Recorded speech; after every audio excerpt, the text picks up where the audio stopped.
مزاری، شہریار افریدی، علی محمد خان، متعدد P T I رہنما گرفتار ہوئے، اس کے تحت اب ڈی سی کے خلاف کوئی کارروائی کی جا سکتی ہے؟ دیکھیے ڈی سی کے خلاف کارروائی تو الگ بات ہے، لیکن سپریم ہائی کورٹ نے جو فیصلہ کیا بہت اچھا فیصلہ ہے۔ یس، کوئی اختیارات فیڈرل گورنمنٹ سے تفویض نہیں ہوئی تھی تو انہوں نے لیگل ایشو کا فیصلہ کر لیا، بہت اچھا ہے۔ ایون ادروائز اگر ان کے پاس اختیار ہوتا تو میں سمجھتا ہوں ڈی سی کے پاس کسی بھی وقت میں کوئی ایسا مواد نہیں تھا جس کو بیس بنا کر کے آپ کسی بندے کو ڈیٹین کرے۔ دیکھو آزادی سب سے بڑا بنیادی حق ہے اور عدالتیں ہمیشہ سے اس کا تحفظ کرتی ہے اور بڑا فوراً کرتی ہے۔ آپ نے دیکھا ہوگا ہیبس کارپس کی پٹیشن واحد پٹیشن ہوتی ہے کوئی بھی بندہ فائل کر سکتا ہے کہ کوئی فلاں بندہ کو کہاں حبس بے میں رکھا گیا، یہ حبس بے میں آتا ہے تو اس لیے یہ ضروری تھا۔ یہ کہیے گا کہ شیخ رشید احمد صاحب کے ساتھ آپ کی ہے یا دیکھیں وہ ہم اس کا ذکر کر چکے، اس کا ذکر کر چکے۔ کہا کہ صاحب نے کہا کہ پری پول ریگنگ ہو رہی ہے اس وقت، بالکل ہو رہی ہے۔ اسی انوائرمنٹ میں اگر الیکشن ہوئے تو کیا آپ اس کو رزلٹ تسلیم کریں گے، نتائج تسلیم کریں گے الیکشن کے؟ دیکھو یہ ٹو ارلی ہے، ہم یہی تو وارن کر رہے ہیں کہ اگر ایسے حالات رہے تو اگر آپ اس طرح سے کراتے، ادروائز جو کیئر ٹیکر سیٹ اپ ہے ان کا مینڈیٹ ہی یہی ہے آئین کے مطابق اور لا کے مطابق کہ وہ free fair and transparent election کرائے، وہ پارٹی نہ بنے۔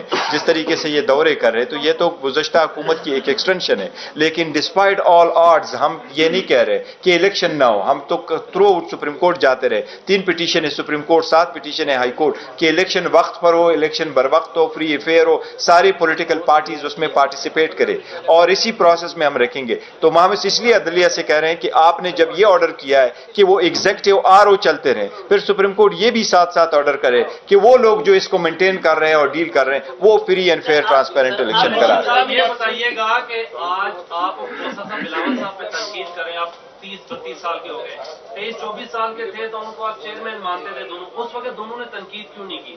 دوسری بات یہ پی ٹی آئی کے ساتھ جو ہو رہا ہے ظلم ہو رہا ہے، یہی کچھ 2018 میں جنرل فیض اور جنرل باجوہ کر رہے تھے اس وقت۔ دیکھیں پہلی بات تو یہ کہ 2018-2024 کی الیکشن کو کمپیئر نہ کروا لے۔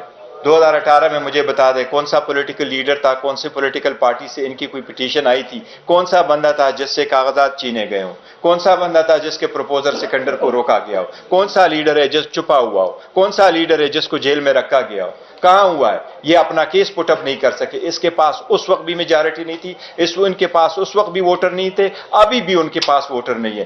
یہ دیکھ لینا جو اپنے آپ کو لیڈر سمجھتے ہیں، free and fair and transparent election کراؤ اور انشاءاللہ 8 تاریخ کو پبلک بولے گی، یہ عوام فیصلہ کریں گے۔ میں ابھی بھی سوچتا ہوں اس میں بھی زیادہ تر P T I they he voter ہے، انشاءاللہ تعالیٰ ان کو شکست ہوگی۔